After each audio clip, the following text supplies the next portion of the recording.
Hello guys, welcome back to the channel. Today we are going to take off the carburetor of the 1100 Virago I am working on. Had a bit of a problem with it and I'm trying to get it sorted, and I will explain everything in the video. I have my own way. It's not exactly like the book says, so let's get on it. This is just going to be a fairly quick video, but I will explain everything, how to remove the carburetors from the bike.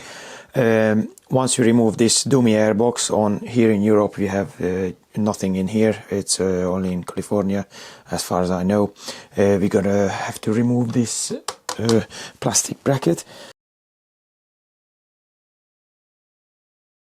That's it. Right, I swapped a couple of bolts out here. Not the original, like that one used to be a JIS screw. Now it's a little Allen head. So you're gonna take that off.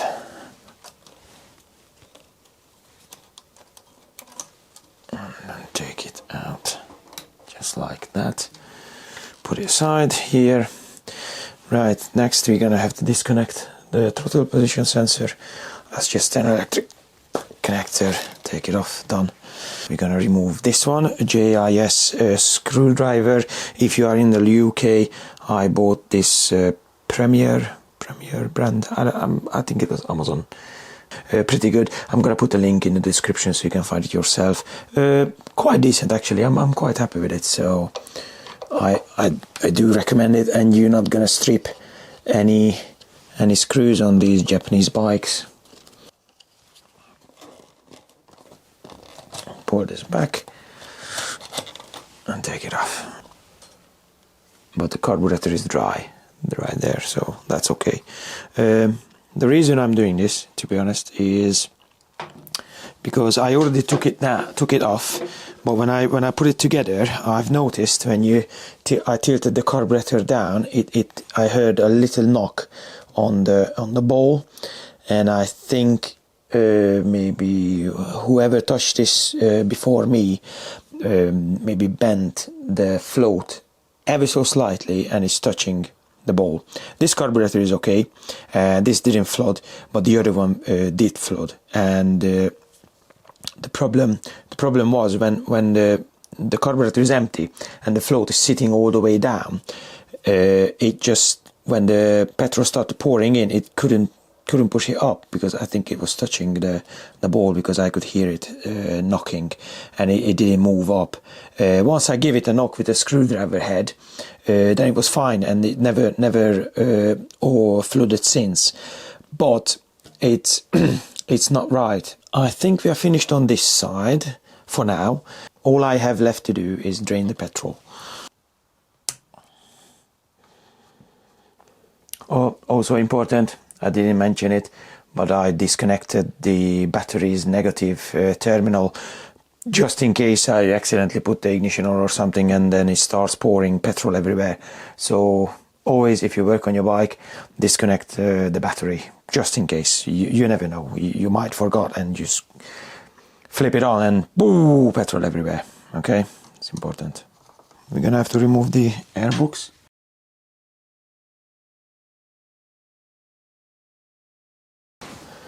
Wiggle it a little bit, and it should slide down and come away. And this is what we're gonna work on.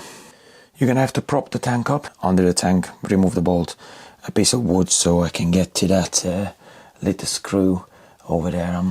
To that little screw, you gotta lift up the tank a little bit, and also gives you better access to refit this rubber, because wow, that's a pain in the arse because of that aluminium on it.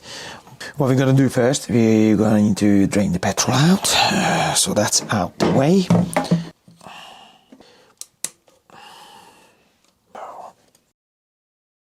Out the way. Next one, we're going to remove this. Again, JIS screwdriver. One there, and the other one is up there, like I showed you. Now, I always found it easier if you remove this end first and then tilt it out. So once you get it off, you push it up, all the way up, and then you can pull it out and then back down. Next we're gonna remove the throttle cables. You're gonna need a 10mm spanner. I think I loosened this one up already. Just get it out like that, and then you push it down, and then you can unhook this and pull it out. Okay, not that hard. I'm gonna do the same on this. This is a little bit harder to remove because it's hard to get it out there. You should be able to see it because the focus is in the right place. So what I tend to do with this one is to get a nose plier and pull it out like that. That easy, once you have the right tools. I'm gonna disconnect the fuel lines, so prepare some rags because it will drip. Even though you drained it, it's got still some left in there, so we're gonna have to just live with that. So we'll put this clip back, give it a little twist to break the seal, and then you should be able to pull it off. And it will drip, unfortunately, a couple of drips. How can you do? So the head of the M5 bolt is just a nice fit in that hole. Just look at that. Pull it back over here. Perfect. Okay, let's get this petrol line out from this hook. That's done. Be okay, it's not gonna leak. That's safe. The book says you need to remove both of these carburetor boots or manifolds, but I don't remove the other one. I only remove the one at the front cylinder, right? So I'm gonna loose up this, then I'm gonna pull it back, and I'm gonna loose up the manifold, and I'm gonna pull the manifold out. We're gonna remove the petrol line on this as well. Just remember that it will leak, okay? So let's break that seal.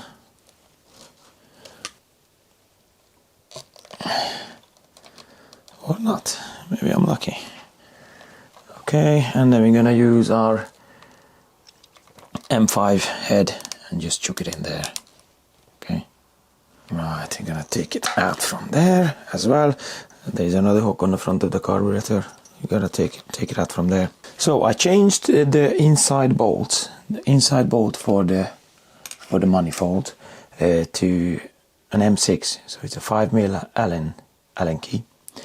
And if you put it here between the carburetors, you can slide it down between the carbs, put it right in the you can put it right in the bolt, right? And then you're just gonna use a little pipe and we're gonna remove.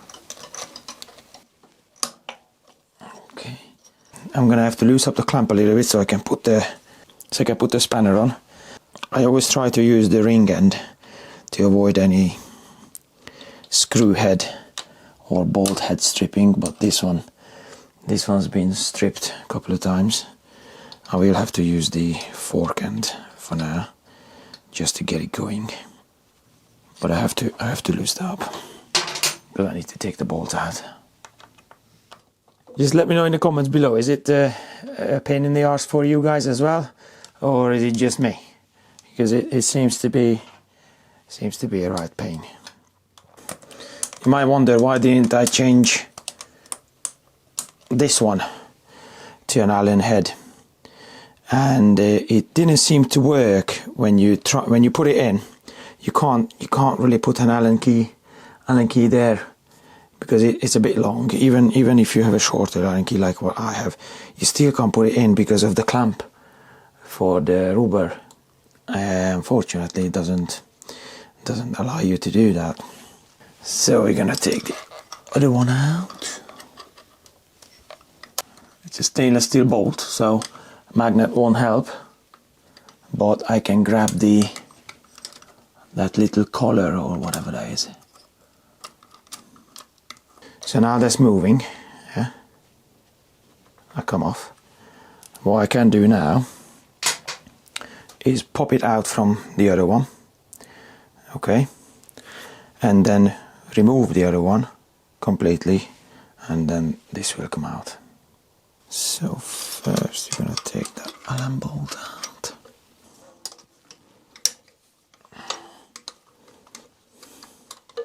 Don't need to take that one off because this will slide out from there.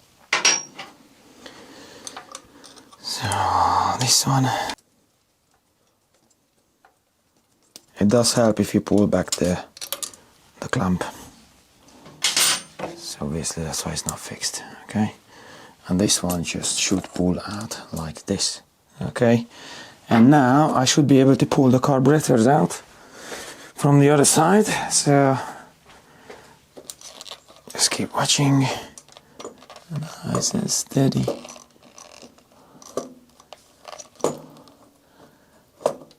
Don't get it jammed. There you go. Carburetors removed. You might ask, why did I leave it on the other one?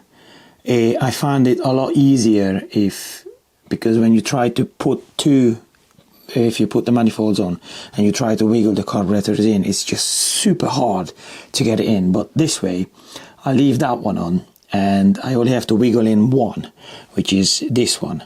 Because I put it back in there while I'm not doing anything with this, that's already on the carburetor, okay?